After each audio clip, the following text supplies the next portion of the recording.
මෙන්න දැන් ලැබෙන පුවතක් මෙරට ආර්ථිකයේ ප්‍රගතිය පිළිබඳ විමර්ශනය සඳහා ජාත්‍යන්තර මූල්‍ය අරමුදලේ දූත මණ්ඩලයක් මේ වන විට දිවයිනට පැමිණ සිටිනවා. ඔවුන් පසුගිය දිනවල මුදල් අමාත්‍යාංශයේ ශ්‍රී ලංකා මහ බැංකුව ඇතුළු ආයතන ගණනාවක ප්‍රධානීන් හමු වී ඒ පිළිබඳව කරුණු සාකච්ඡා කළා. එහි ප්‍රගතිය පිළිබඳ දැනුම් දීමේ මාධ්‍ය හමුව ශ්‍රී ලංකා මහ බැංකුවේදී පැවැත්වීමට දැන් සූදානම්. අපි දැන් ඒ මාධ්‍ය හමුව වෙතයි යොමු වන්නේ. ජෙෆ්රි ஸ்துதி ஒமாயா நாட்டுக்கு வருகை தந்துள்ள சர்வதேச நாணய நிதிய பிரதிநிதிகள் குழுவின் விசேட ஊடக சந்திப்பு தற்போது இடம்பெற்றுக் கொண்டிருக்கிறது. அது தொடர்பான நேரடி காட்சிகளோடு தற்போது இணைந்து கொள்வோம். The economic reform program implemented by the Sri Lankan authorities is yielding the first signs of recovery.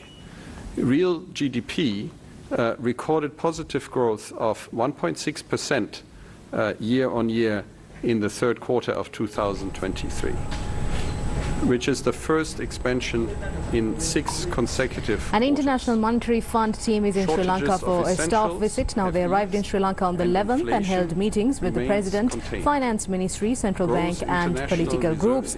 The team also visited the several areas in the country as part of their review program and are currently holding an in-person press briefing at the Central Bank of Sri Lanka's head office in Colombo. Let's now cross over live to the press conference. However, challenges remain as these improvements need to translate into improved living conditions for Sri Lanka's people.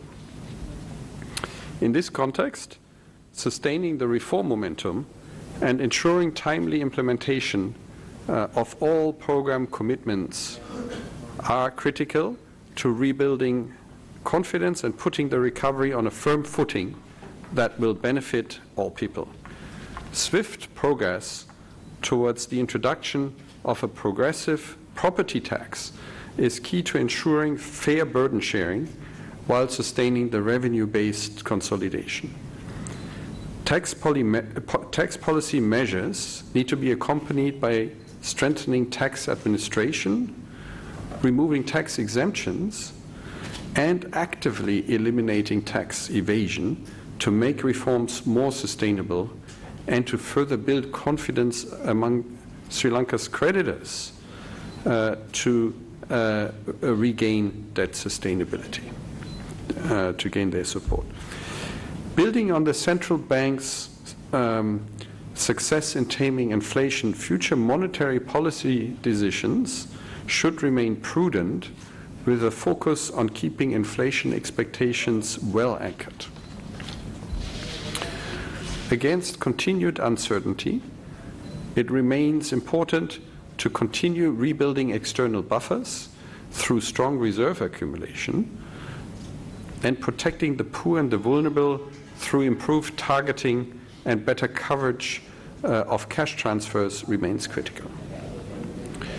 To safeguard the stability of the financial sector and bolster its capacity to support economic growth, the authorities need to urgently finalize amendments to the Banking Act in line with their commitment under the IMF-supported program, implement bank recapitalization plans, and strengthen financial supervision and crisis management frameworks. Following the publication of the IMF Governance Diagnostic Report, it is now imperative for the authorities to adopt their own action plan for implementing the recommendations in the report beyond the priority commitments under the EFF arrangement.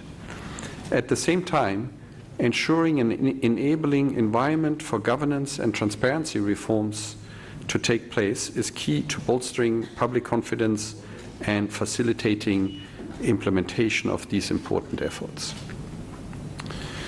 The authorities have made commendable progress with putting debt on a path towards sustainability. The execution of the domestic debt restructuring was an important milestone. A swift completion of final agreements with official creditors and reaching a resolution with external private creditors remain critical.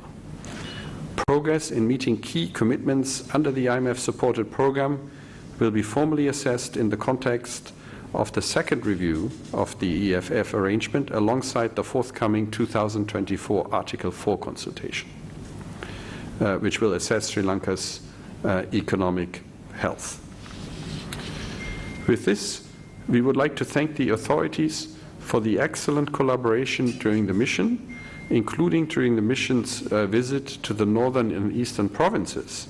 The visit enriched our understanding of the challenges as well as the potential of Sri Lanka. We reaffirm our commitment to support Sri Lanka for full economic recovery from the crisis. Thank you. Okay. Thank you, Peter. I would like to now open up the floor for some questions. We'll take a few questions together, but when you do have a question, if you could please raise your hand and introduce yourself, and also be sure to turn on the mic so that we can hear you. Yeah, I'm from Ceylon Today newspapers. Peter, with regard to the discussions you had with the leader of the opposition, what actually transpired? What were the nitty-gritties in that discussion? I would like to pose a question on that as well. Please introduce yourself. Yeah, my name is Zulfiq Farzan from Newsfirst.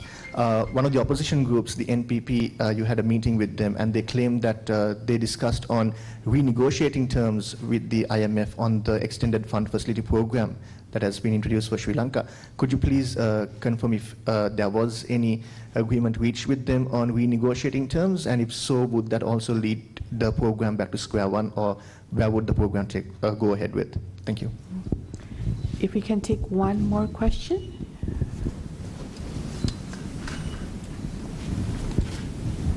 Thank you. Udita from Reuters. Ms. Bao, the bondholders have complained that talks are not progressing as quickly as they would like. What is your assessment of the debt restructuring progress? Is it evolving as fast as you would like? What are the key sort of gaps that you see? And is there a timeline for the second review, please? Thank you. Great. I'll turn to Peter. Okay, thank you very much. With respect to engagement with political parties and the elections. This year, it's expected that elections will take place. That happens in many of our member countries and also when IMF-supported programs are ongoing. From the IMF's perspective, we are of course interested in listening to all parties and get different perspectives from all angles as to what views on economic policy are. We are an inclusive institution, and so it's important for us to have a good understanding of what different economic policy perspectives are. So this is the perspective. It's from our point of view, it's important to listen to these, so this is of course of what's of interest to us for what happens after an election. Of course, we're also interested in what happens before an election. As it is important, as I just mentioned in my opening remarks, to adhere to the economic reform program so that Sri Lanka has a chance of emerging from probably its most severe crisis in its history. As we have now seen, there are good signs that the program is working, that it is having the intended effect of helping Sri Lanka emerge from the crisis, which takes some time. On the question with respect to the debt restructuring, so there's sort of two important things that need to happen going forward. First, it should be said that having reached agreements in principle with official creditors is an important milestone, and that's the milestone that follows the milestone of having completed the domestic debt operation.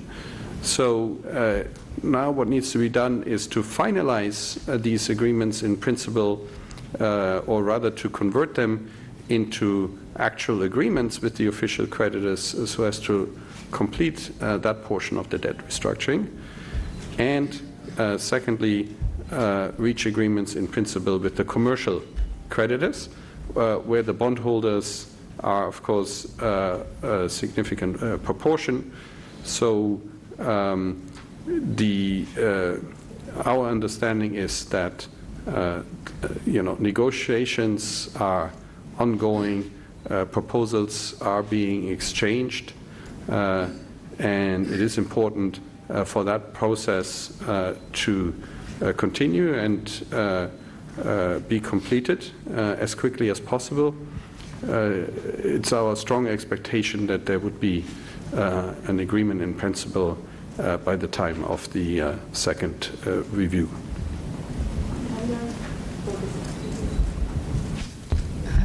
The question is on when is the second review going to take place? Yeah. So timeline.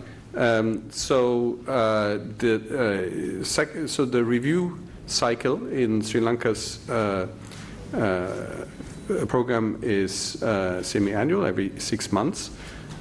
Sri Lanka just completed the first review in December. The program is off to a good start with that. So we expect the second review to be completed on that cycle. So we would come back here in the spring of this year for the formal assessment of the commitments for the second review, and then send the paper to our executive board for consideration. Accordingly with that timeline, several weeks later. So having an agreement in the next very few months would be quite important. Thank you. May, right? So we haven't finalized the dates quite yet. We're discussing them with the authorities, but in principle, it's sort of a semi-annual cycle. So 6 months from the last visit and 6 months from the last board meeting. Can the second review be completed without a private creditor deal? And in your view, from preliminary data, have we met the kind of quantitative targets for the December performance criteria and so on? And also, I think there was a mention earlier in your staff report about the central bank's balance sheet. What is the preferred way of accounting? I think there's losses after the debt restructuring on the domestic assets of the central bank, which was a result of the restructuring. So how do you view that? And there was some call for recapitalization in the thing. Can you explain a little bit about that? Is the accounting that is currently done okay with the IMF?